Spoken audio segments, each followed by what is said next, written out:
Hello, everyone. This is Manolo Concepcion. I'm the new associate head coach at Eastern University here in the NCAA Division I in the United States of America. Born and raised in Puerto Rico, but been coaching since around 2001, 2002, and moving to coaching in the NJCAA and then NCAA Division I. When this pandemic began, I wanted to create an educational tool for people around the world to be able to connect with different communities of the sport that we love. Here we are, and we keep going with this educational journey. And today I'm joined with who I think is one of the best coaches in the U.S. and the NCAA, Kirsten Bernthal. How are you? I'm good. Thank you for having me. Thank you for being here. Can you tell me how things are going for you and your program throughout this pandemic? Well, I think we're doing okay, and I say that in the sense of fortunately, all of my athletes have a safe and stable home to go home to. I know that that's an issue for some student athletes. I think mental health wise, when this all started, that was kind of the number one thing. Volleyball can happen, but we got to make sure their mental stability's, and that they're connecting with each other and, friends. And I think they're doing pretty well on that front. We'll see when they get back to campus, but I think from the big things, we're doing better than a lot of people. And I think we're just trying to keep it in perspective.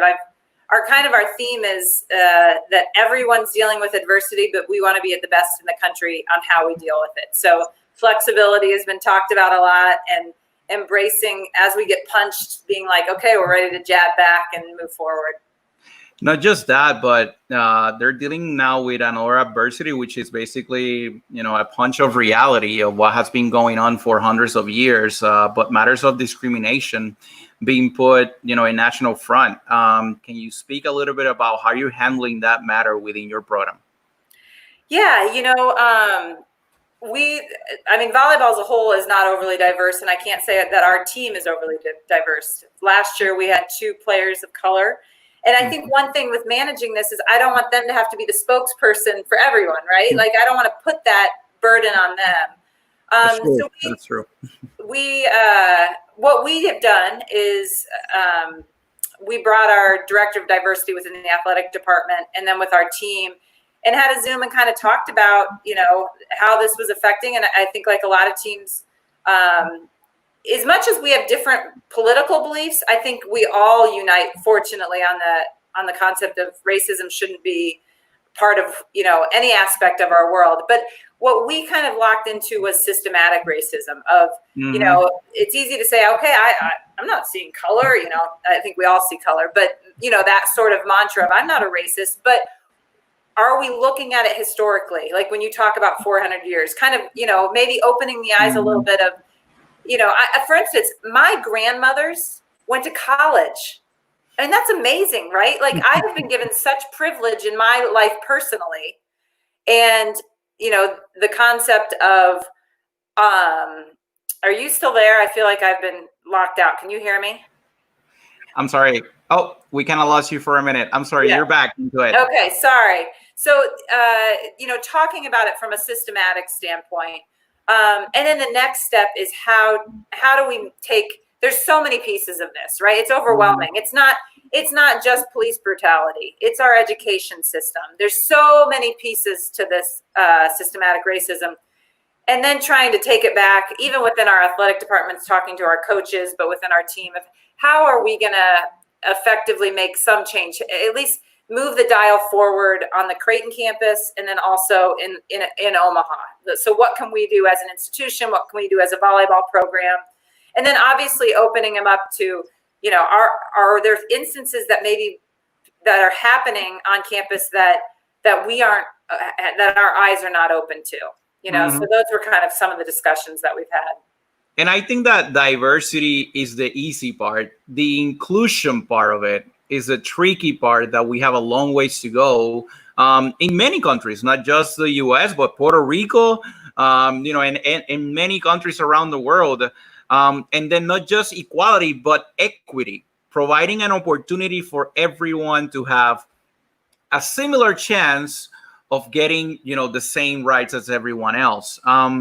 Are there situations in sports that you feel that, that women in sports can have a stronger voice to create such matters? Because it's not just about racial discrimination, but it's discrimination in general, gender equity, and other matters that I know you have been involved as well. So can you speak about that? Well, I think a lot of times the simple answer is everyone has a shot in our country, right? Like pull up your bootstraps and go. But when you don't start on an equal playing field, if it be race or gender, right, that climb is much harder. And I don't even want to act like I have the answers, but I think we do have to, one of the things that you see this push right now of trying to put some money in the ABCA for the diversity, getting coaches of diverse backgrounds into coaching. We have to do things to welcome different people than, Caucasians, males into our sport. So one thing that I think is important from a female standpoint is our recruiting calendar. And you may know that I've been someone that has fought for changes in our recruiting calendar. And I have a lot of people that really disagree with me on this. So this is a polarizing issue, but some think we should be able to recruit, 365 days a year. The argument being, give us 80 days, let us use when they want. I'm of the belief of we need to have longer quiet periods so that it is forced time at home with our families and with our team. Obviously that's something, but I think that is a way to keep women in, because I think if you look at a lot of at least Division I female coaches that I talk to, which is a good number, a lot of times our spouses work. So in my instance, I work full-time as a Division I coach, but my husband has a full-time job. So that's a lot to manage. And we want to not be only great volleyball coaches. We want to be great moms. And I know that men want to be great dads. So that is not what my implication is here. But if you look at a lot of the top male Division I head coaches in our country, a lot of them have a stay-at-home spouse, which is a really different lifestyle to have someone running the home unit. So my point back to this is so true. This is so true, that point that you're bringing up. So I just think the recruiting calendar is one step into making it a little bit more of a family friendly. And again, that's for men and women. And the other thing I see with the recruiting calendar is the old coaches like myself that have been in it a while want that recruiting calendar. It's a lot of times the ones pre-kids in their 20s, the go-getters, which we love those, we love those coaches, but I don't know if they have they haven't been through it with the kids yet, their own children. And I'll say one more thing on this front. I think it is important for us to role model this to our athletes, that not only am I passionate about being the best coach that I can be, but I want my players to see me as a mother. I want them to see that I want to be the best mom and wife and all those things that are part of who I am as a human being. I want them to see that. And so I think that's important. Are we creating such environment? Like, speaking about equity, are we creating opportunities for women to have their kids around practice, to be able to bring them on recruiting trips? And maybe not talking specifically about you, because you're a legend at Creighton Volleyball, but women in general in the US, how do they feel about this subject? That's a really good question, and I don't know if I have an answer to that. I think that's institutionally specific, and that could be a college institution, or that could be a high school or a club. I think all of those things. I have talked to many coaches, both men and women, that they've been at places that their kids are in the gym, and it's an environment very welcoming. I would say I don't talk to this as much, but I've definitely talked to some that they're like, my administration does not want those things to cross. They feel like it's a distraction, and if you are at a school, again, a high school or a college or whatever, that allows that, you need to make sure that it's not, I mean, you have to be cognizant of not letting it get in the way of what we're trying to do or be a distraction. And there is, of course, I think a balance within that. But I do think that things are trending more in a family-friendly way. I don't know, but that's just my opinion and maybe my experience at Creighton and from talking to a few people. Well, and you have spoken very strongly into gender equity in the NCAA, in the ABCA, and being a very good leader in that matter. I wonder if we emphasize so much on coaches having number one as a skill, relationship skills. What about spending more time with families, which is where relationships are created at first, which is the best and first model that we have in order to bring to our own gym. So I totally agree with your point of view here. I want to ask you one more thing about this matter. What are things that men, us in sports, do not have to deal with? Because when we speak about racial discrimination, there are things that we just don't have the empathy about it because we don't experience them. So what are things that we do not experience that we should have more awareness about? I think when you speak to being a mother, there's, the obvious things that, breastfeeding, you don't have to deal with those things, getting up in the middle of the night when you're breastfeeding, those sort of things. And, one of the things that I always say is I've always been fortunate to have a husband that is very involved. I think those things are really critical. When kids aren't involved, I do think if you look at our sport, we've got a lot of female coaches at the lower paying jobs. If you look at NCAA, that's where our female coaches pretty much land. We've got a lot of them, but they're not at the high paying jobs. So we have to, and there's different reasons for this, right? Why, I can even speak for myself, and I can speak for Bobby Peterson, who well. If I wanted to be at a Power 5, probably a much higher paying job, I've been fortunate to have those opportunities. And for personal reasons and the fact that I love the institution I'm at, I've chosen to stay. There is a guilt on that. Being honest, because I feel like maybe I haven't done my part to try to be that coach that's the Final Four. That I'm trying to do that here. Which you're doing very well, by the way. But we're gonna talk a lot about it. But yes, please continue. Yeah. So I just think we need to give women more opportunities at the highest level. I guess the perennial powers. So we all hope Russ coaches forever at Penn State, but at some point he's going to retire. Who's going to take that job? Stanford opened up and made an incredible hire with Hambly, but again, that's a perennial power. USC has opened up a couple times. I know that they're, rebuilding it. I know Scott's got some rebuilding to do in the short term, but that has been a perennial power. Minnesota, again, incredible hire. You hire the Olympic coach, but a perennial power. So you see when these perennial powers have opened, they've gone to females. They've gone to males. I can't even think of one that has gone to a female. Can you think of one? I'm trying to think of that has history behind it that a female's been hired. It just hasn't happened. Not really. And of course, we all know about Mary Weiss, but she has been there. She created that monster. Yeah, she didn't walk into that program. She built that program from the ground up. No, and this is not just a U.S. matter. When talking to coaches around the world, it just strikes me. Like I ask specifically in Latin America, there is a center of development, and where instructors, are picked by the FIVB. There is one female instructor in all of it, and the top instructor, of course, in the world is Lang Ping. But there's not many people at that level. In the professional level, coaches that are women are very, very limited. And to tell you the truth, and this is a really alarming number, is less than 10 in the best league in the world. And how many women are coaching men? Oh, probably zero on the national level. Zero. Right. Zero. There's no way. No. As you know, the only professional league doing this in any sport right now is, of course, the NBA. Trying to be that trailblazer.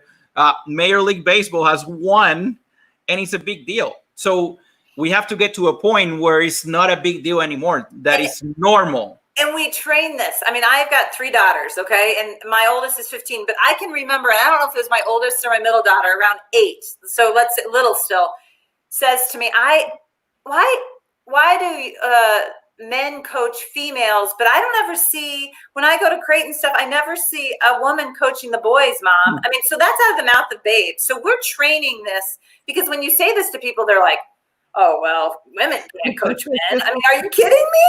I mean, volleyball's the perfect sport because it's bigger for women than it is men, right? So we should have millions of female coaches being able to coach either gender. So, yeah, we have some work to do for sure. Yeah, and hopefully get to a point that interviews don't get to a situation where, oh, we're going to hire a female or we're going to hire a male without a name, that gender, to create a percentage. Hopefully it gets to a point that it just becomes hiring the best person, but both genders having the same opportunities. And that might not mean that it's like this. That might mean that women opportunities would be right here for us to finally get to a good point between both genders. So just wanted to touch base on that specific subject, because I think it's really important for everyone to hear from someone like you, your perspective and how much you have done to advance this specific subject. So without further ado, Kirsten, let me go back to your setter days, because you were a pretty big deal, not just as a setter, but also as a tennis player. Tell me a little bit about that multi-sport dynamic that you brought to the table. Well, that was a long time ago. Yeah, so I was fortunate to have a really nice upbringing, was involved in a lot of sports. And yeah, tennis was kind of my top sport. I picked up, you'll appreciate this. Someone handed me a flyer in 8th grade that the gym teacher had given to her, because she's like, he said, he was the high school volleyball coach, and he handed it to Katie and said, go try out for volleyball. And I remember she handed it to me in the hall at school and said, I don't like volleyball, but you might. I take it home and I end up at a club tryout. But guess how much that club cost my parents compared to how expensive club volleyball is now? Unbelievable. $40, and you could fundraise the whole thing. $40. That's right. That's well, how long ago was that, Kirsten? Well, we don't need to go into that. But my point being, that opportunity doesn't exist now. You can't try it out for, and again, you could fundraise the whole thing. You could have theoretically done it for nothing. I mean, we sold candy bars. I can remember the chocolate candy bars that I sold. Do you remember that? Do you have to do that? My parents end up always paying for the whole thing, because I always forgot to do those fundraisers. So I have all the chocolates in my house, and the day before the deadline, I'm like, Mom, Pop, I forgot about all this. I don't remember if I sold or not. At least in my head I did. So I'm going to say that I did sell them. So I got into volleyball then, and tennis was, I was fortunate. I had success in tennis and was a mid-level Division I tennis recruit, and was looking, and actually didn't make a decision until January of my senior year. And kind of decided I was a little burnt out on tennis, and I had really fallen in love with volleyball, definitely the team aspect of volleyball. And so then I landed at Truman State. At the time it was Northeast Missouri State. The name changed while I was there. And, kind of had an up and down emotional career, but had some success on the court. And, the fortunate thing was I got to be a starter and a 5-1 my entire career as a setter. So that was pretty fun. As I talk to athletes, I always say, how important is it for you to play? For me, it was important. I wanted to play. I probably wasn't that kid that wanted to be on the bench till my senior year. And I have players that do that, and they're awesome, that just kind of see their role as they, develop and go. But, you have to know your own personality on that. Do you see it as a positive thing, being a multi-sport athlete? We know about specificity, and there's not a lot of transfer between what you do in one sport to the other. But how did that help you, and how do you think it helps athletes nowadays? Yeah, I think the research is clear. It's important to be a multi-sport athlete from from an injury standpoint. If you're only using the same muscles, and then I think mentally, and I do see how my tennis, because tennis was individual, it was very tactical. How that has helped me in volleyball as a player, and maybe even more importantly as a volleyball coach. So I think all those different pieces translate in different ways. I really love the concept, and my kids aren't doing this, but of an individual sport and a team sport, because I think individually it really taught me resiliency. There was no one that was going to pick me up. I had to pick myself up, right? If you miss a shot in the net, you can't let that lead to 2 shots in the net. And and then I loved the aspect, and I still do, of team. I mean, that really goes with my personality of what can I do to make my teammate the best she can be. And that's something that's really important in our team culture at Creighton. You started coaching in the NJCAA. I coach also, my first year in the NJCAA. I have a lot of appreciation for that league and what it does for athletes in general, and how much you have to, to go through the grind to make things happen there. Tell me a little bit about your experience. So I finished my master's at the University of Iowa the same time my husband got out of law school. So we were ready to go anywhere. Well, in the Midwest, we didn't want to go too far, but we were looking all over. And he had a job in Cedar Rapids, Iowa that he knew he could do. And so I applied to Kirkwood Community College. And at the time I had really no feel of junior colleges. And in fact, I mean, being honest, I probably had a negative perception of them, if I'm being forthright. So I go on the interview. I'm thoroughly impressed. I get a job offer for $35,000. I was going to be rich. I was so excited. And that's a lot of money for that time, by the way. Oh my gosh, it was I got $5,000 my first year. Yeah, I mean, I was like, I am going to be rolling in it. Yeah. So long story short, I go there. It's a phenomenal school. I got so much appreciation out of the junior college mission, and from their trade schools to their associate degrees. It was just a well-run program. I think the thing from a volleyball standpoint, the misconceptions are, I think in my 3 years there, I had 1 non-qualifier. All of my kids were qualifiers. Some of them had high 20s ACTs. These were not dumb kids. And I think that can be a misconception a lot when it comes to junior colleges. I had great young women. And I didn't build that program. And you still recruiting people from junior college that have given you, that has helped you have a lot of success in the NCAA. Yeah, we have. In fact, we had 2 Puerto Ricans actually that came from Western Nebraska Community College, and then one, we had an outside hitter who was a great player from us from Iowa Western Community College. She's now the head coach there, and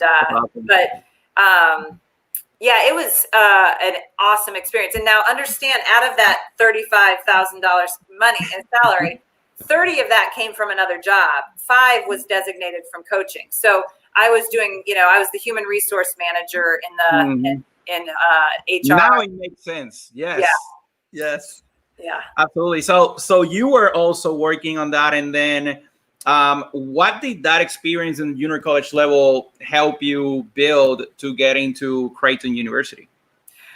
Well, I made so many mistakes there. I mean, as far as just training stuff and managing, player discord, or, I didn't communicate as well as I could. So first of all, I made a lot of mistakes.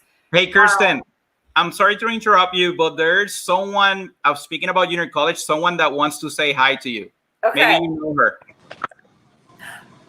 Hi. How are you? How are you? I'm good. I'm working. You're working right now? Yeah, I'm she working. took 3 minutes to talk to us. Oh, so awesome. Yeah, I have a little restaurant with my boyfriend in San Juan. Oh, so Nika was one of our star liberos went to Western Nebraska from Puerto Rico, and was a great player for us. Yeah, Nika, can you tell me what made Kirsten special, and then what makes Creighton volleyball so special as well? And can you turn up the Well, volume if you could? Yes. she knows that I wasn't that easy when I was at Creighton. So, but I'm really, really grateful and blessed for everything that she did for me, because I learned a lot, and it helped me to grow as a person and in my volleyball career also. So I'm really thankful for everything. Aww. It's so wonderful to see you. Me too. Naika, thank you so much for stopping by. I know that you had some special words for Kirsten, and I wanted to surprise her for a minute with it. Oh. And now Right. you played professionally for how many years, Naika? Huh? How many years did you play professionally? You played for a while. Well, this is my my 9th year. Next year is gonna be my 10th season. So That is awesome. I still remember that lefty top spin jump serve that you have, Naika, at Creighton Volleyball. It was amazing. Oh, yeah. That was my specialty. All right, Naika. Hey, Thank get you back for to the work. invite. Thank you so much. Good to see you. Thank you. Bye. Love you guys. Oh, that was awesome. I know that she was, she was really anxious of saying hi because she has a lot of appreciation for what you did for her, Creighton University. That was Naika Benitez, who is a Puerto Rican player who graduated from Adianes. And actually, Naika, in the beginning of her year, she wasn't mainly a hitter. She was not a passer. She was not a defender. And then with the time became the liberal that she is today, that she's a professional player, and in great part is because of what Kirsten was able to do in order to develop her emotionally, mentally, and as a player there at Creighton University. And he was a junior college player.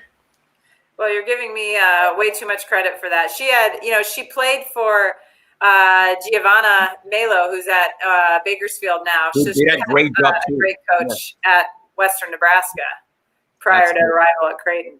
So true. Western Nebraska, which she helped create along with the former coach there as well. She had created a great empire at Western Nebraska Community College. So that's what I was so curious about. Like, what are things that you have been able to learn from that junior college experience? Because I know that in part it has helped you also recruit players from the junior college level, knowing and appreciating what they do, in the 2-year league. Well, I think from a coaching standpoint, where it really helped me was you have to do everything. I was the academic advisor. I was the strength coach. I was not the athletic trainer, but the athletic trainer came for 2 hours twice a week. So, so it's just, and I'm sure that's changed now, but you had to have your hands in a lot of different things.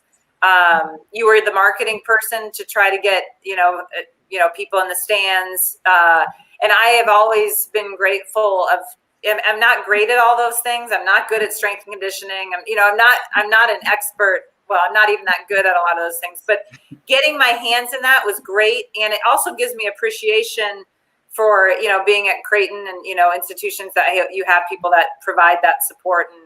And I think being grateful is a really, really important aspect to building anything, to appreciate the people that are around you and helping your program grow.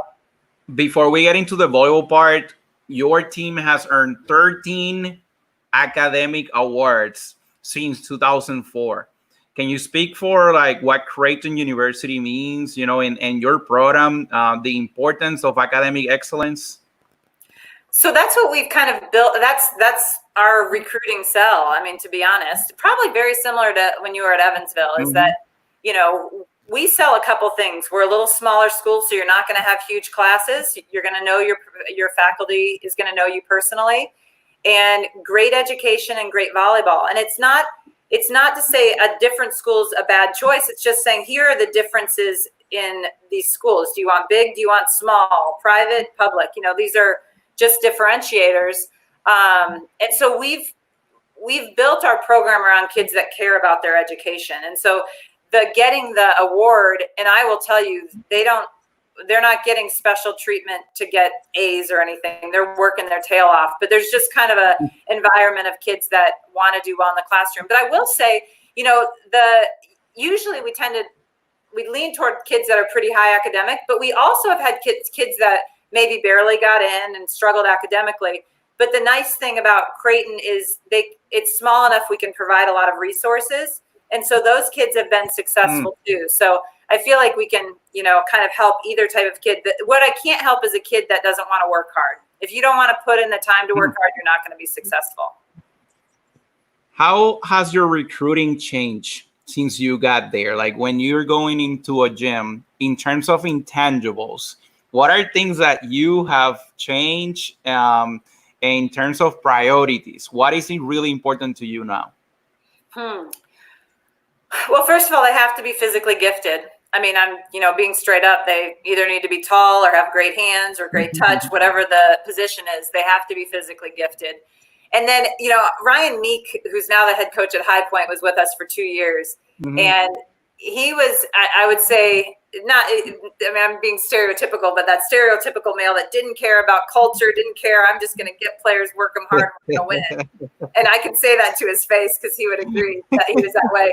And he used to get because the first thing I'd say after he got off a recruit call, I'd be, well, what was she like? And he's like, who cares? She can ball. And I'm like, I care. Like, I want a nice kid. So I'm probably a little bit preoccupied with the type of young woman that they are, maybe more than some. And you don't have to be a perfect kid, but they're going to hear from me in the recruiting process the type of kids that flourish in our gym. And if you're all about yourself, you're probably going to get a vibe that maybe this isn't the right fit for you, because what we talk about is how you can make your teammates next to you better.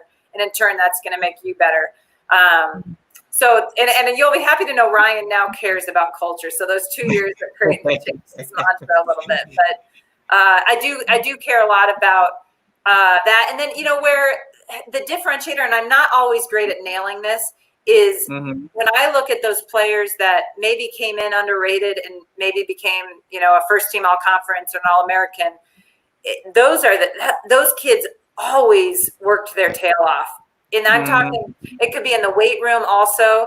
And that's the hard part, I think, sometimes to determine in the recruiting process. Like, how driven is a kid to be great? So if I have someone that I trust, like a club coach or a high school coach that I've known for a while, when they start saying this kid's special, like from a mental standpoint, that's going to really resonate with me. Do you find that the portal has been effective for the purposes that it was created, or, where do you stand on that matter right now? My concerns with the portal was going to be that kids would walk in August and say, I'm out, and really hose programs. I don't know at this point that that's happening a lot. I could be wrong. I'm sure if it happens to me sometime, I'll be like, it's terrible.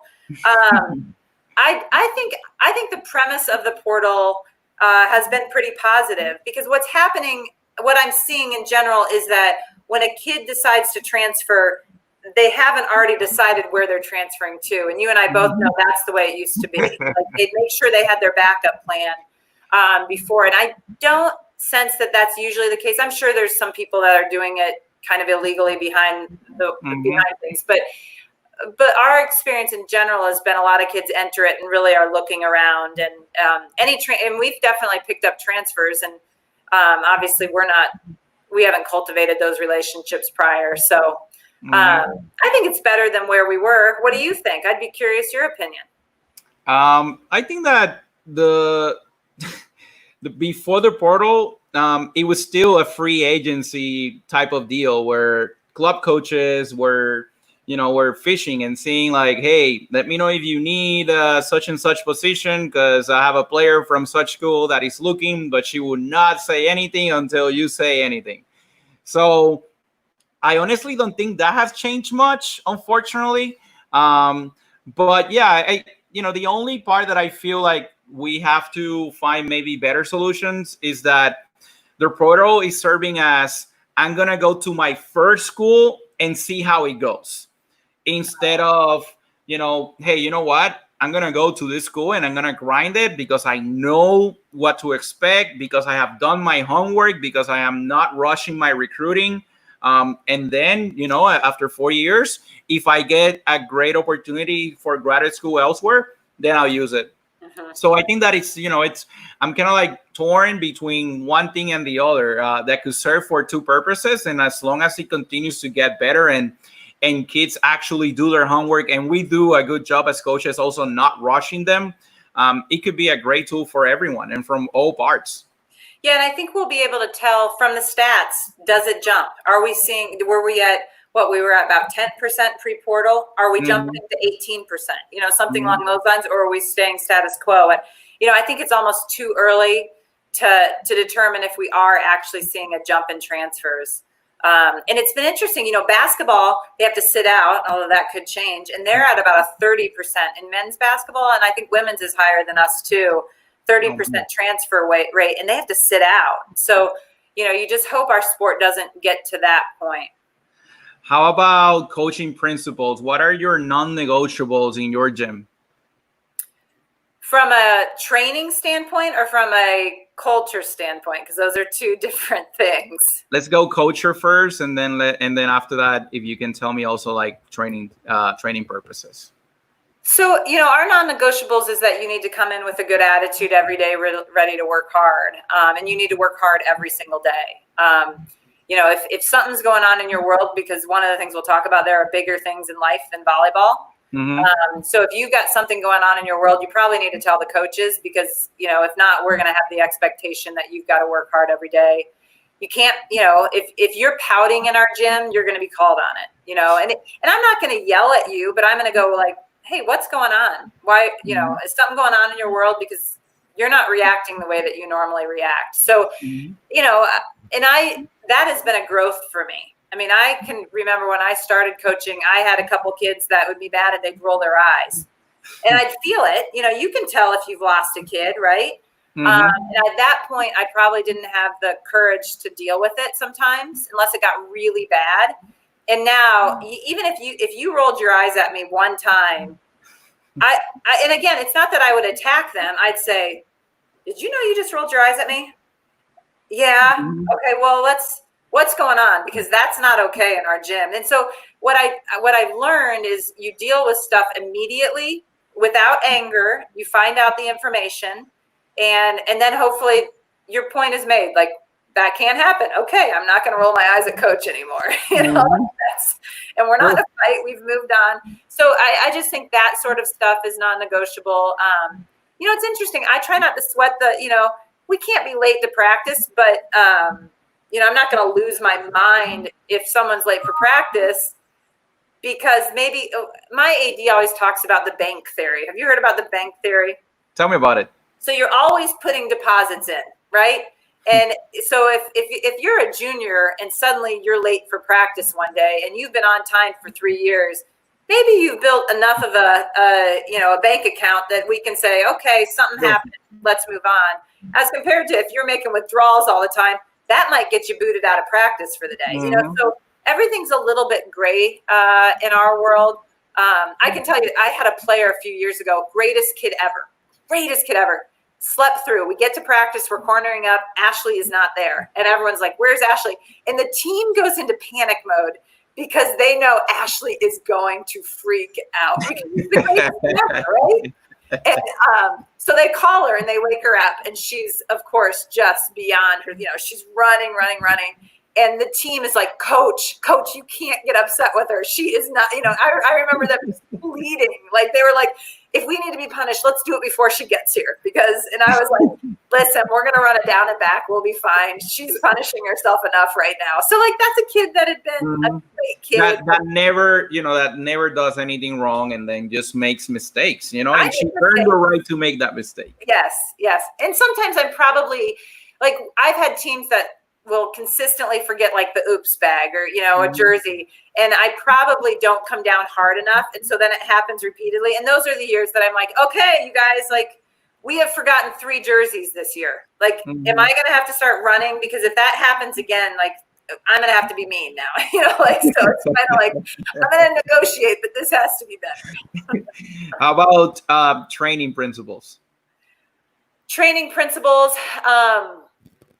we do a lot of breakdown. And so I think a growth mindset is going to be really important in our gym, of the idea of that I'm willing to try. We talk about embracing failure. So we want to be able to take risks. So, especially in the spring, the idea of we may get worse before we get better, be willing to try things. I think that's a really big mantra in our gym, of being open to new things.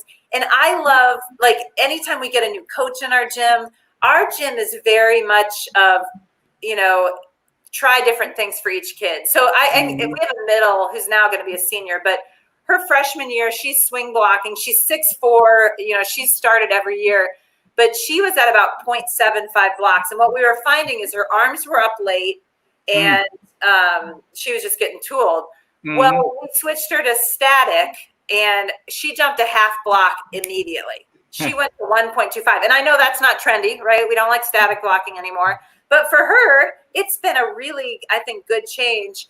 And a lot of that's just the environment of, hey, let's try things out. And as I've gotten older and perhaps more confident as a coach, I am comfortable to be more vulnerable to my team and say, I don't know if this is going to work, but let's try it. Why don't you try this approach? If it doesn't, we'll throw it away, but give it a go. And it's much more collaborative now than when I was a younger coach. So that makes it really, I think it's a fun environment. And I also think it's helped me retain awesome assistant coaches. Because one thing that I've always had is amazing assistants is they know that their voice is going to be heard, and they're not implementing what I want. We're working together to try to make our team better. What is a good mistake within, a growth mindset gym that you have? What's a good mistake for me?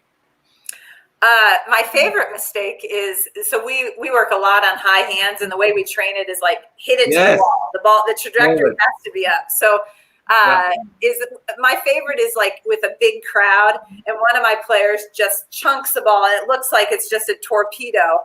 And everyone in the gym's like, what was that? And I'm like, she was trying to go high hands. She missed, but she was trying to go high hands.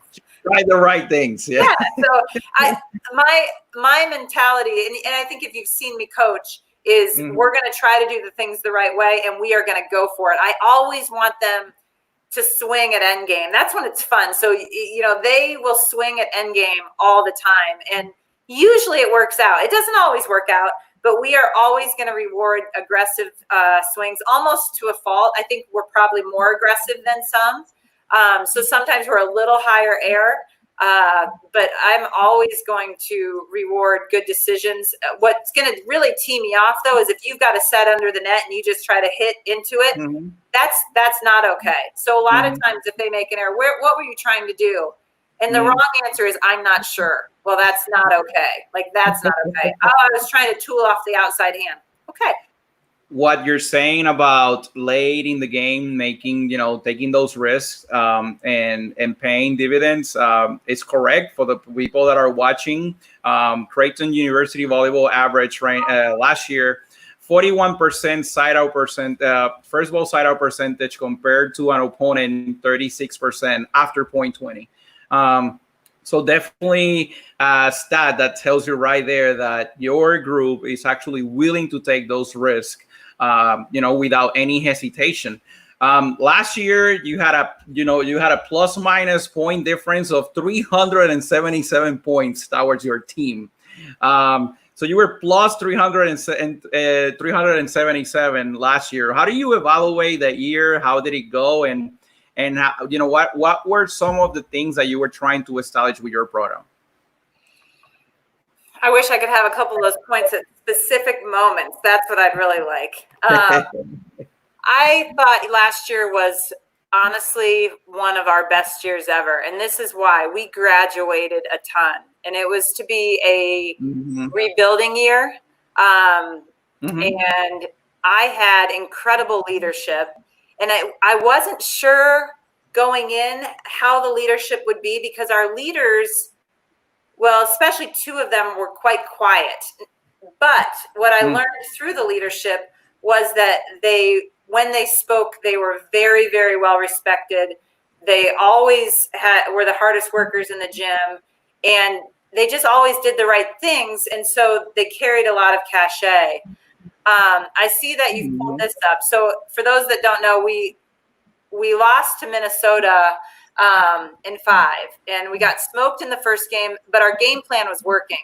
We just played really bad. So we lose the first game, and we go back and we're like, hey, statistically on what we're supposed to be doing, we're winning those points. We just can't be bad in all the other aspects of our game. So we win set 2 and 3, and we had match point. And here's the difference. So the year before we lost to Washington, and it was the toughest match at our own court in the second round. And I couldn't get over that loss. Like I just couldn't. This match was devastating because we had a perfect pass, set, and swing to win it. And one of my players missed it 3 inches wide to win the match. But philosophically, we did everything right. And that's what and we proceeded then to lose the match. And it was, it's still devastating. I can still run that play over and over in my head, but, and I think this is the really important, but our whole mantra with our team is process. Like, do the process right and let the chips fall. We cannot look back with any regret on how we did the process. And this journey, that journey last year was awesome. On and off the court. They did everything right. We just missed a ball, and that's going to happen. And your game in medium passes improved a ton as well. Like, you were in a transition year, not a rebuilding year, because I think with Creighton volleyball, there's no rebuilding years anymore. You have built such a good and outstanding program that, people keep paying it forward. And it seems like your kids are also the protagonists of those principles. They keep teaching each other principles, right, Kirsten? It looks that way. It looks like, for sure, basically you have established a culture, you have established your philosophy, and they just keep, paying that, philosophy forward between classes.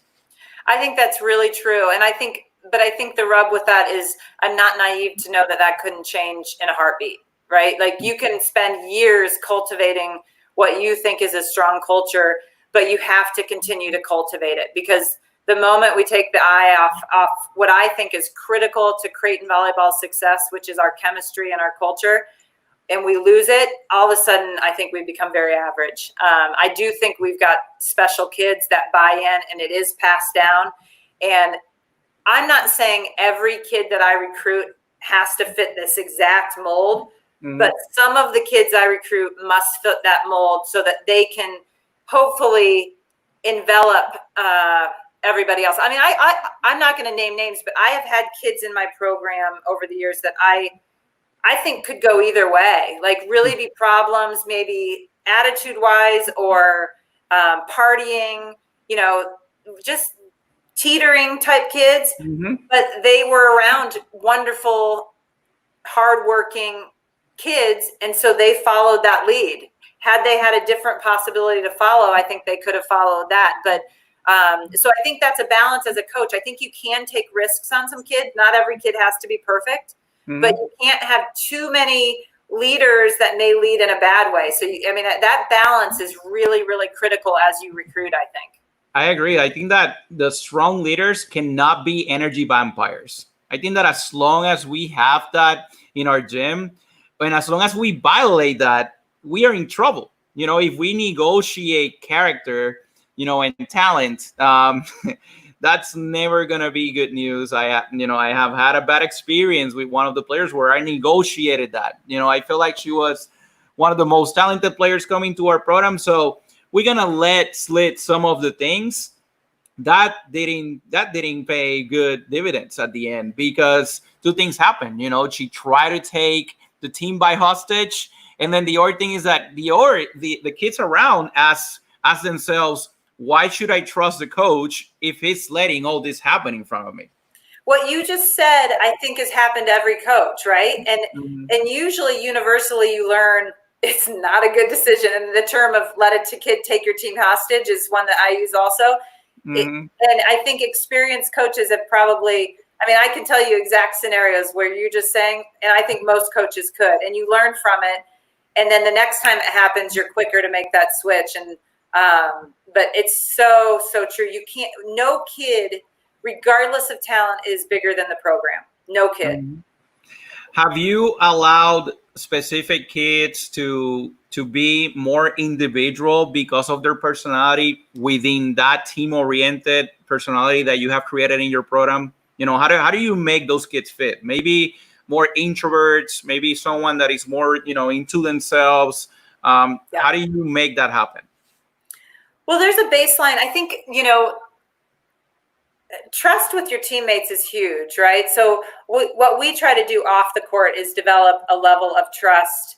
And we do that a couple different ways. Like, one thing that our team has really liked is a vulnerability exercise where by choice, if they want, they kind of disclose some things in their life. And what that has really helped is most kids have a story, and it can be a small story or it might be a big story, but it reframes a lot of thinking on the team.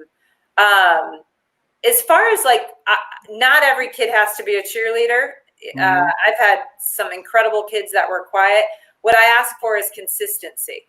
So, if you are, I can remember one player that we had to mentor her through, who by her senior year, she was one of my favorites, but by her sophomore year, I didn't know if she was going to make it in the program. And this was years ago.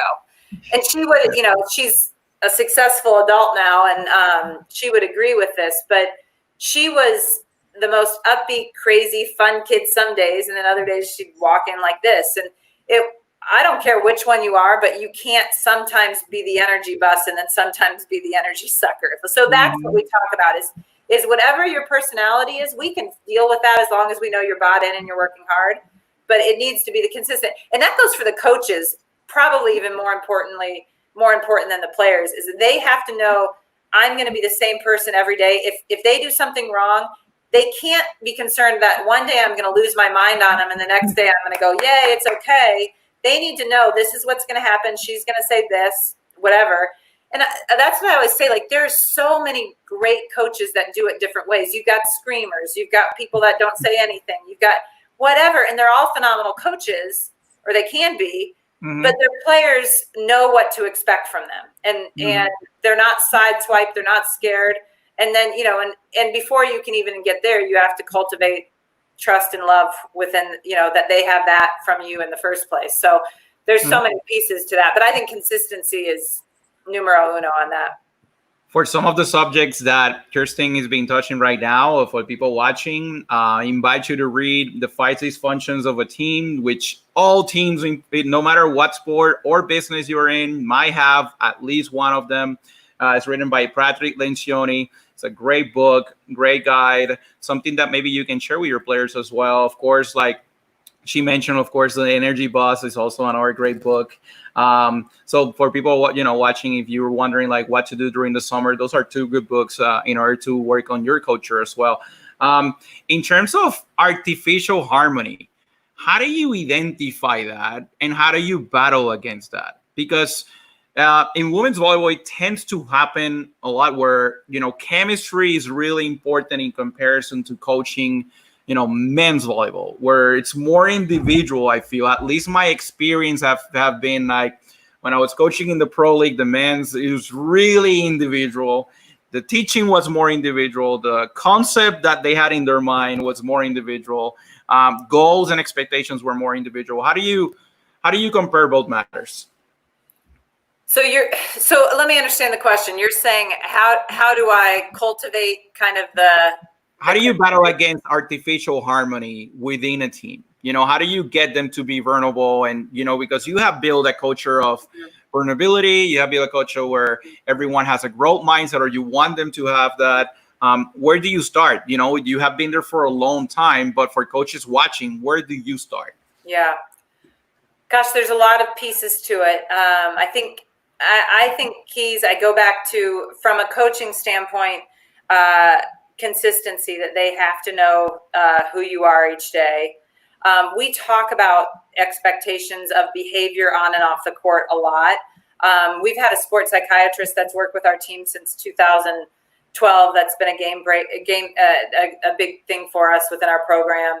And things like, how do you communicate with each other? So we'll always do an exercise each fall of, we want the players to say out loud to their teammates and their coaches, if I'm struggling, I want you to do this. Both my teammates, I want you to do this, and and the coaches, I want you to do this. and sometimes they don't know exactly. I mean, my favorite is they're like, I want someone to yell at me. And then the teammates will yell at them. And I've had this happen. The player's like, hey, I want to change what I want because I don't want you to yell at me. Like, that one never works in my opinion. So I just, this is the thing. I don't think it's a magic potion. I think there's day in and day out, you have to do the right thing and you have to talk about it. So, one thing, a lot of people ask me for this because I say it on some things, but we always, each spring, my team fills out a questionnaire, and it's really short, but it asks questions like, why are we going to be great? What makes this team special? But the question that is important on that is, how are you going to respond if you don't get the role that you want? And how are you going to respond if you do? Love it. And I want each player to mentally go to their worst case scenario. And for a lot of them, the worst case scenario is landing on the bench. And you can imagine all of them write something to the effect of, I will still be a great teammate and root my team on, or I'll be disappointed, but I will still be a great teammate. And honestly, I've had that file for years and I've never had to pull it out, but it's there in case someone, because we talk about that so much within our team of understanding that roles are difficult. I think it's important that we recognize that not getting the role that you want is hard. And I know this as a parent. I've got kids playing sports and you ache when they don't get the role that they want. Does it have to do with us? Does it have to do with us, Kirsten? Like, are we doing a good job with role clarity?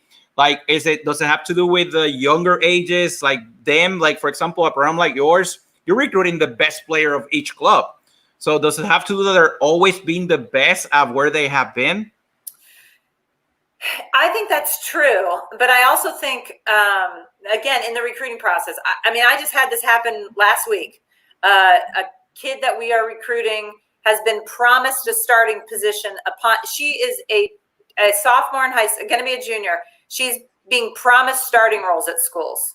Are you kidding me? I mean, and my response, and her family appreciated this because I think they thought it was a red flag. I'm glad that they recognized it. But how would my current players appreciate that? I'm like, yeah, I'm over recruiting. Like, I always try to be honest. I mean, I will say like, okay, this is what you have in front of you. But, I will give like, hey, I think by your sophomore year, you have a good shot of being on the court. But in my current team knows every year it starts over. I mean, I have put seniors on the bench for a freshman that beats them out. I mean, that is part of what we do. We're Division I. This is the highest level of volleyball for college. So it is, I'm going to put the best kids on the court. But do you recruit replacements at any point? For example, hey, this is a good kid in case of, or do you recruit equally good players all the time? Like do you have that dynamic? Yeah, I see what you're saying. For a scholarship kid, we are just going after the best kids that we can have. And our players have to understand, we want to be the best. You're going to have to fight for spots. And I think they get that. Like I think they feel like they'll be treated fairly and be able to fight for it. Now, for a walk-on situation, that might be different, but I'm going to be transparent in that. Like, I'm going to say, I don't see you beating this person out, but if she were to get injured, you'd be we're bringing you in for that. And I'll say, like, if you beat her out, you're going to get the spot. But if I'm being honest and comparing you two, I think she's better than you. So I'll say that in the recruiting process. And some will say, I'm out, and that's fine. I get it. And some are like, I just want to be on the Creighton volleyball team. Like, I can't wait to be a part of this. And any role that I can have, even if I'm leading the bench, I want to be a part of it. And I'm like, awesome. That's great. And if I am a walk-on, are you measuring my performance in practice the same way? Am I getting the same opportunities or no? Yes. In our program, 100%. We have usually a walk-on that starts every year in some capacity. So, but we don't also have a ton of kids. So this fall, we're going to be at 15. Last year, I think we were at 14. So we don't have 20, 22 on a team. I think we're smaller than most. I think right now, what do you think? Most schools are at about 16, would you say? 16, 17? Yes, sir. So yes. We're a little bit on the smaller side. So yeah, you couldn't come into our gym and have any idea who is a scholarship athlete versus a walk-on. for the people watching out there, I'm reading your comments. I appreciate them. As per NCAA rules, I cannot bring them to, those comments to Kirsten's attention, but she can go into Facebook later on and read them and comment about it. But throughout our conversation, just respecting the rules that we have. And, there were, let's call it pandemic rules created by the NCAA, but I have to abide by it. Kirsten, I have to ask the question. Nebraska, Creighton, same neighborhood. How in the world do you still do it? And that's Okay, so here's my philosophy on Nebraska. Go. Creighton is a great program because Nebraska has been a great program since the 80s. Our Division II programs in our state are incredible because Nebraska volleyball has been good since the 80s. Our NAI, our junior, you go across the board, volleyball in this state is incredible. So do I want to beat Nebraska? 100%. I think everyone wants to beat someone that, that's a perennial power. But I have taken I think this, Creighton is better because Nebraska is really good. UNO, University of Nebraska Omaha, has gone Division I the last few years.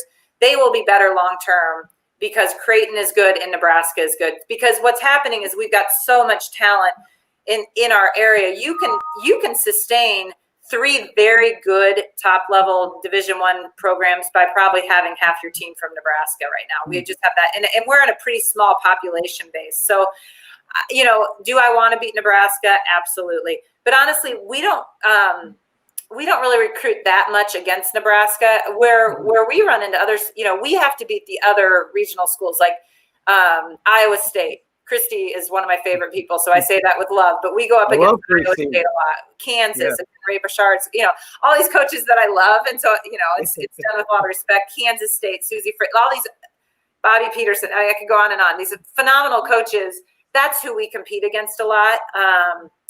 Nebraska's a special place. I mean, they, what their fan base and things along those lines. So I think it. When we play them every other year, we play them at the CenturyLink. Well, I guess it's not Century, it's CHI Center, which is where the Final Four is hopefully going to be held. And we play them every other year. We're drawing 15,000 for that game. I mean, that for a regular season, it tells you how big volleyball is in this area. And so I kind of tend to focus on the fact that any good program in our area is good for us.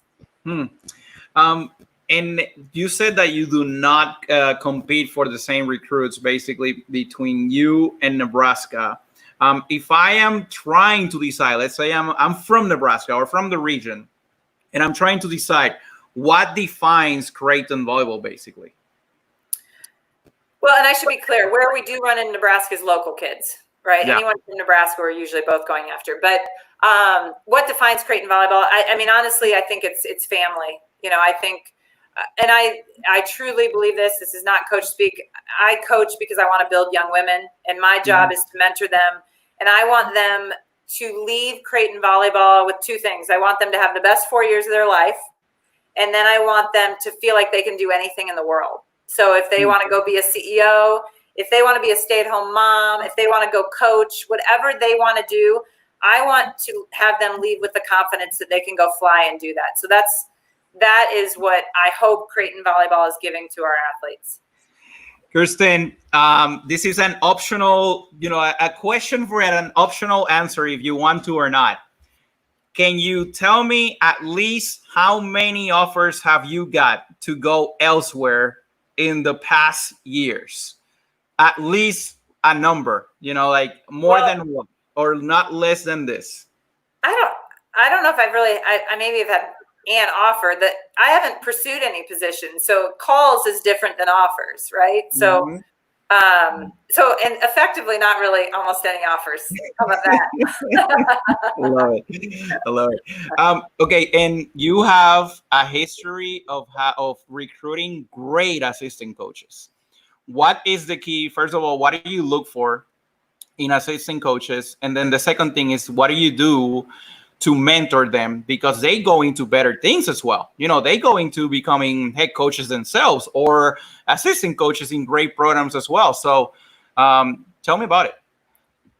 Yeah, I always say, I mean, I don't do very many things well, but I have hired really, really well. And I say that, you know, obviously to be a little bit funny, but it is true. I think one of the keys to being a successful head coach is really looking at yourself and say, what do I do well? But more importantly, what do I not do well? And so having that self-awareness, I mean, I'm so sad when I hear of a program where the head coach is doing everything. You're like, seriously? You have two people that could be doing this with you? So hiring assistants. First of all, my one assistant, Angie Oxley-Barons, has been with me my entire time. She came in as a GA, and she's the glue of Creighton volleyball. She really is. That's what we call her. She's a forward thinking. She just gets things done. She doesn't need the limelight, and she's incredible. What's her name? What's her name again? Please give her a shout out. Angie Oxley-Barons. Yes. Okay. So number one thing, superseding everything, is character, right? Like they have to be a good person. If they're not a good person, it's a deal breaker. And then the next thing is obviously loyalty. And my first hire, so I hired Angie as a GA, and then I hired Paul Gieselman. Paul Gieselman is now the NAI coach. He's a phenomenal coach. And I was 27 when I took over Creighton, and really not prepared. I mean, and he and I basically co-coached for the first 7 years. But to his credit, if a final decision had to be made, and he's about 10 years older than me too, and he was way more qualified, and I really give him credit. We fought a lot. Poor Angie was in the middle of it a lot. Like, we fought. But as soon as we walked out in the gym, we were together. The team never saw it, I don't think, or for the most part didn't. But it worked for Paul, because Paul is definitely a head coach. He is not an assistant coach personality. But that worked especially because I was so young, that I let him do a ton. I would say effectively we co-coached. So Paul went and then was a head coach again after that. And then I brought in Tom Mendoza, who's now at South Carolina, and then Ryan Meek, and now Craig Dyer. The thing with all of them is they all have different strengths, but they're all good people. They're all loyal.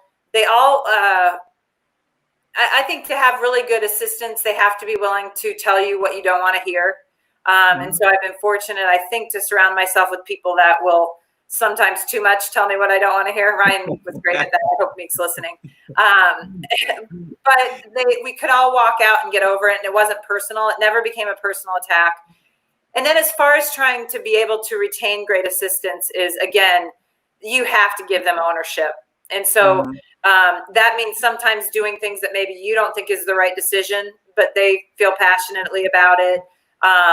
In the gym, making sure they have a voice, talking to them about what they want to do. Every time we have an assistant coaching change, I try to go to Angie and say, okay, are you liking what you're doing? Or do you want to do more of this? Or do you want, because we can hire, based on what you want to do. So, I don't know. And I try to be flexible. All of them have kids. In your gym, do they have positions assigned? Do everyone works with every position? And then also during matches, how does it work? Yeah. So training wise, generally I'll lay out a template of practice, and then we'll have some split time, and they will set that up. So Angie is in charge of our pins and our passers. Craig is in charge of our setters and our middles. And then I kind of float in between, and we'll all discuss, like, hey, I think we need to work on tooling the outside hand on the slide. So let's work on that during split time. But they have a lot of, like, when they're watching matches, they will come back and say, oh gosh, we got to work on this. We'll go back and work on it. So they kind of lay that out. But Angie can critique a setter, and Craig could critique an outside. I think the one thing we want to make sure we don't do is overload the kid. But as far as us stepping on toes, I mean, there's moments that I can tell they're annoyed with me. Sometimes I'll jump in and go too much, and they'll be like, we're not working on footwork right now, Kirsten. We're working on blocking hands. And I'm like, okay, fair enough. So sometimes my mouth can go a little bit too much, but that works pretty well. And then during matches, oh gosh, Angie's doing the opponent's serve receive rotations. She's doing what the opponent's passing, because she calls our serves. And then Craig is doing more offensive stuff. And then he's laid out a lot of stuff prior. So like in timeouts, he might say, hey, 9 out of 10 times in this rotation out of timeouts, they run this. So, you know, and we collaborate as a coaching staff for about the first 20 seconds of a timeout and kind of interject whatever we're doing, whatever feedback we have. And then I'll go to the team typically and relay that. In terms of motor learning, how does it look in your gym? What are things that you highly apply?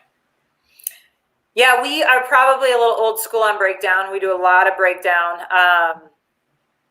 You know, from Angie is a phenomenal trainer of passing. So, you know, a lot of keyword stuff, footwork. You know, we spend a lot of time with bands around our ankles so that we're working on quick shuffles to the ball, free arms out, freeze to target. Simplicity is really important in our gym, you know, trying to make it the simplest way. We'll spend a lot of time offensively, like on our step close from an attack standpoint, shot work. So, you know, trying to key on specific things. And then, you know, after a match, after each match, we'll usually have like a coach's breakdown of what went well and what didn't. And a lot of times that'll lead to what we're focusing on in training. I mean, we're obviously going to train the whole game, you know, as we get into the following week. But I'm always amazed if you train it, but more importantly, you put it in a kid's head, how it can be effective. So maybe we're getting tooled on the outside. So we are going to do a drill, just work single hand blocking, working on dropping that hand. I'm always amazed how the next weekend it generally is better.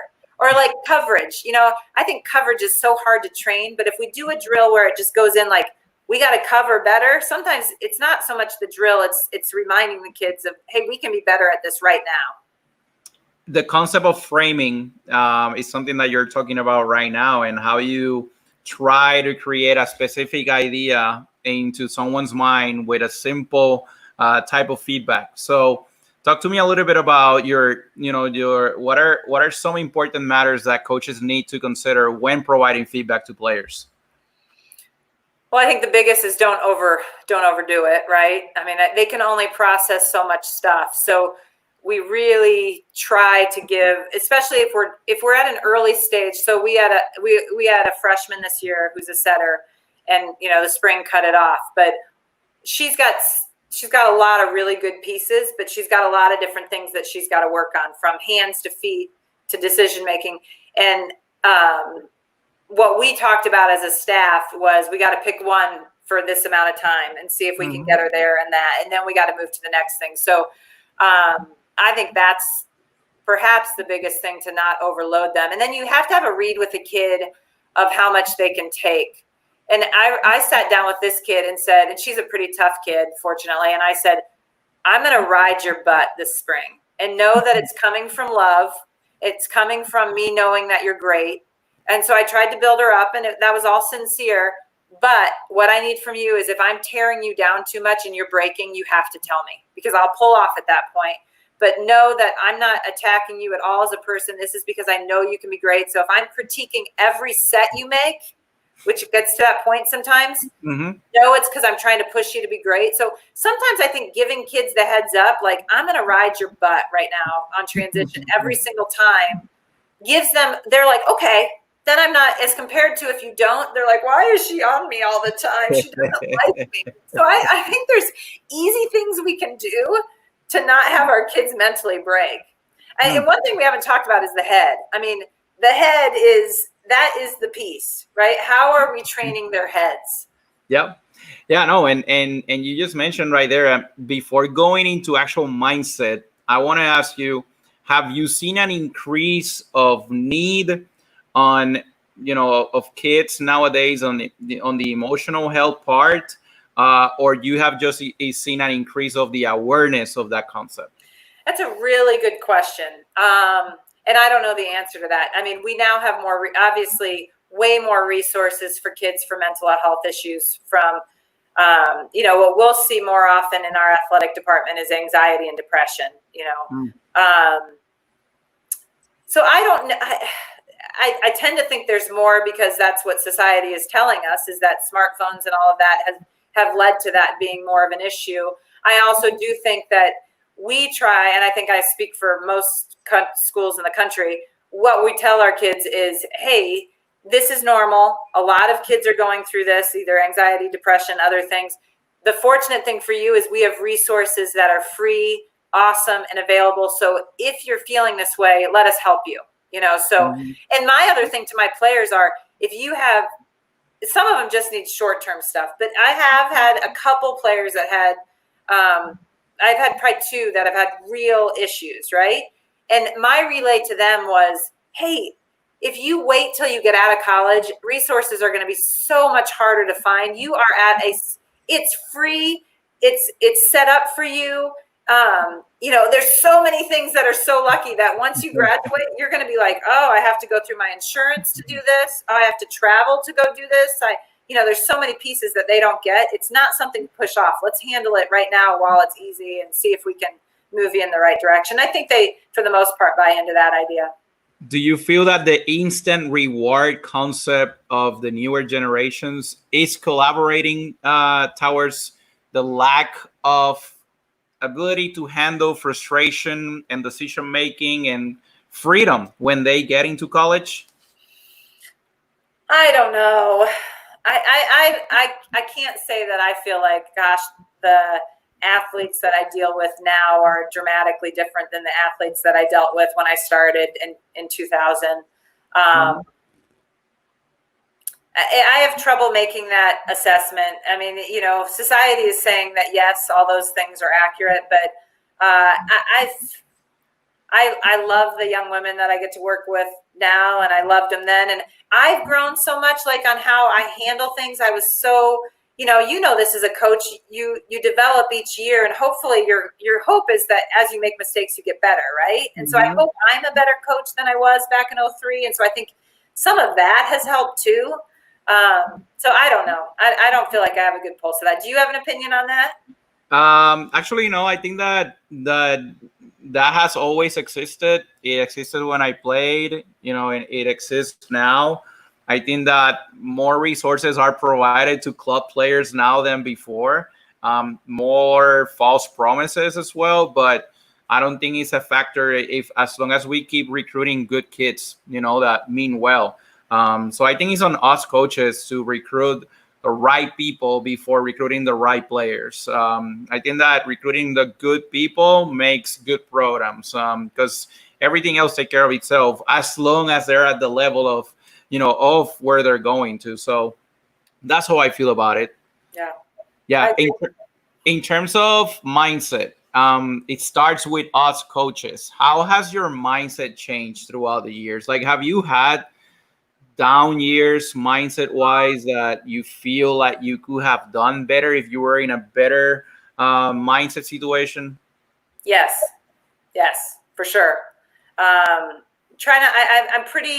pretty consistent, but there have been a couple times in my time in reflection that I'm like, I felt like I was walking into practice kind of dour and maybe faking it as compared to truly feeling happiness. I wouldn't say that's normal for me, but I think yes. I think if I'm truly honest, there has been times, and then when I reflect on that year, then I think, okay, how do I make sure I'm not doing that next year? And some of it's just flipping a switch and saying, I don't know. Yeah, I guess I don't have great words for it, but yes, I have had times where I feel like, my mind wasn't in the best place, and the team feels that. Mindset related with players now, do you prefer someone that is competitive or someone that is tough? Probably more competitive. And when I say competitive, I mean it in the sense that there's got to be toughness within that, but that they will take risks. So everything to me is about their willingness to take risks and comfort in stressful situations, because that's when it's go time. And, we spend a lot of time if you watch our teams at 2020, they're going to be smiling on the court because we train that. Like this, and I believe this, like, what games do you remember in your playing or coaching career? It's the tight ones that you barely won, right? Like, that's the fun part. So our mindset is, hey, this is when great memories are going to be made. What are you going to do? Are you going to tip the ball in this scenario for the kill? It's not going to happen. You are going to go up and pound that ball down, and that's going to feel really good. So create that for yourself. So you're that type of coach. You're a motivator. You're someone that likes to prepare your players from the mind first and then everything else. Yeah, I definitely try to. I think, it's so fun, right? Like, I just think our job is to make them resilient. If you can get a kid to stay in the present, and that's the biggest challenge, right? Mm-hmm. A kid that's too worried about what happened in the past or worried about what's going to happen in the future. If you can get them to stay in the present. And I mean, I'm not an expert at this. Our sports psychiatrist has helped a lot on this, but we spend a lot of time, and this is not just volleyball stuff. This is life resiliency that, how many, like even through COVID, this is a tough time. We're all getting punched. Nationally, we're getting punched. How are we going to respond to those punches? So, so that's talked a lot about in our gym, and, how are we going to respond to these situations? What's your favorite memory so far as a coach that you go back and actually just smile on your own? Probably when we beat Kansas in the second round of the NCAA tournament. They were the 4th seed in the country, and we beat them 20-18 or 8, something like that in the 5th. So again, it was, and this is the deal, like our players and the Kansas players, it was not an issue that it was just our team. I mean, it was like side out. It was like swing, kill. It wasn't like airs. It was both teams were kind of going for it. And the point that we won was a side out. We had match point. We were serving, so they were siding out, and they had Kelsey Payne. If you recall, Kelsey Payne, one of the best players in the country, and the set was a little low, and she tipped it, and that was, we were able to dig and transition and win it off that. So anyway, again, those tight situations.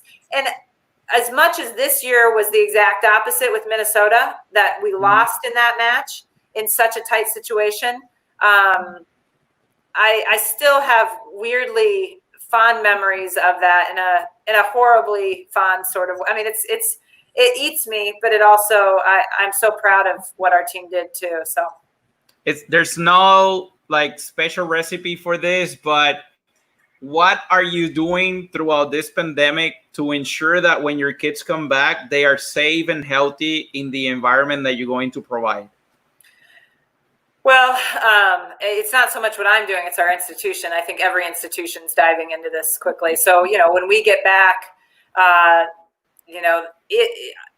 nothing is set in stone yet, but from what I'm hearing, they'll be basically quarantined for about a week. I mean, they'll go through a quarantine period, a testing period, and then quarantine until the test results. So all of that. And then I think our job is to educate them to buy into the parameters, the new normal. So face masks, there's, it's honestly kind of fascinating to me that people aren't wearing face masks when we know that is the best way to prevent this thing from spreading. So we've got to get them to understand why the decisions are being made. So they need to wear face masks. If they can't go socialize at bars. I mean, right now, that's where a lot of the teams are getting COVID, right? It's not in the weight room. It's the teams that are, so what our job is for them to buy into what we're encouraging them to do, because we shouldn't be locking them in their dorm room. That's not what we need to do. We just need to educate them to hopefully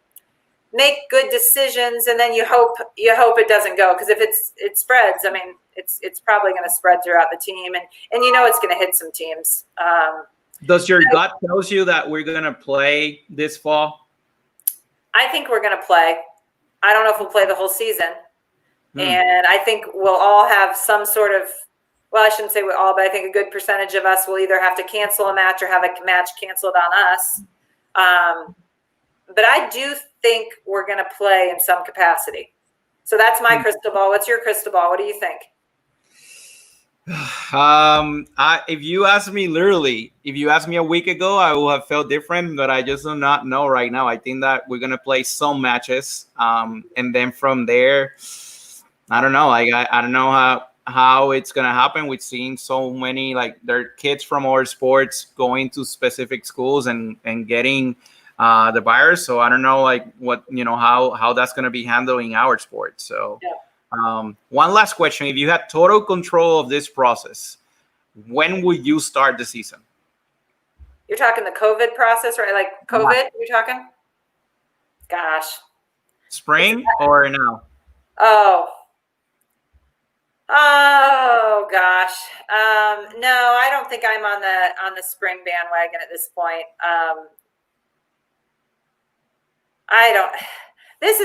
Okay, so this is such a terrible answer, but I have kind of let these things go. I'm not going to be the one to make the decision. My job is to help when I get asked to help, protect my athletes, and embrace whatever gets told to us. And I don't always have that mantra in life, but in this one, I have said, I just hope we get to play. I want to do it safely. And more importantly, I want my players to handle whatever's thrown at them with grace. So I don't know what I think is best. I'm not being asked what I think is best. I'm going to follow what the guidelines are. And I feel like I'm just like a good soldier right now. And I don't always do that. But in this case, I don't know. I know there's just so much to moving it to the spring. I mean, obviously for Creighton, I'd love to move it to the spring selfishly, but I don't think I can just spew that out because I know that that's not doable on everyone's campus. And so that's my hesitation. So would Creighton volleyball love to go to the spring? Yeah, we have 14 sports. We got plenty of gyms. It's all good. But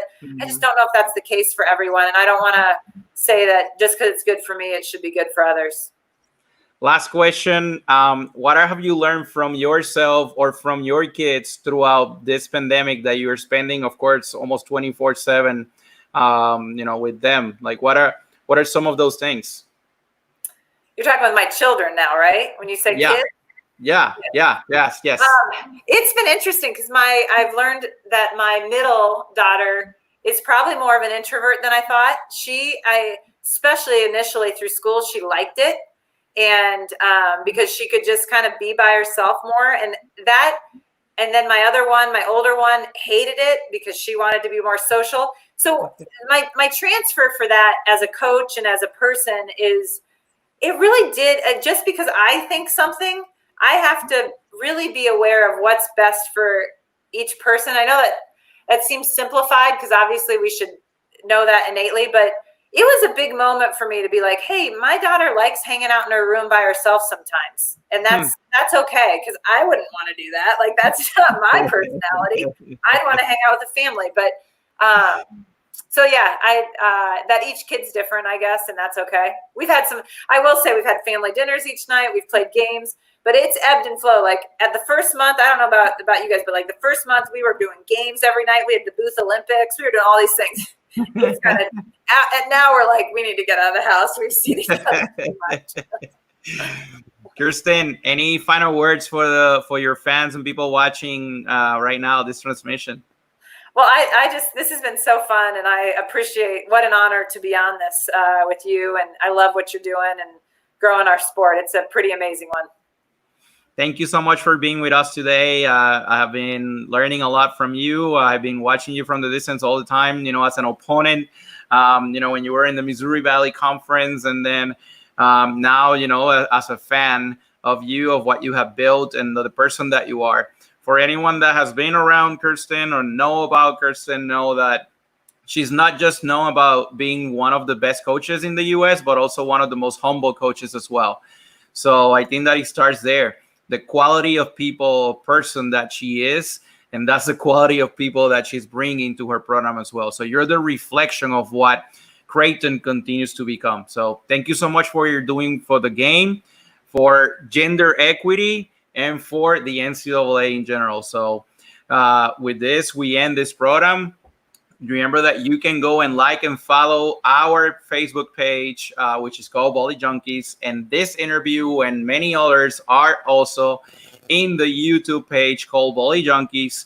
I have done almost 80 interviews already, between 60 and 80 interviews. Not all of them are still in YouTube, but there's a lot there in Spanish and in English. So looking forward to continue to host many great coaches and people like you, Kirsten. So thanks again, everyone, for tuning in, and I'll see you soon.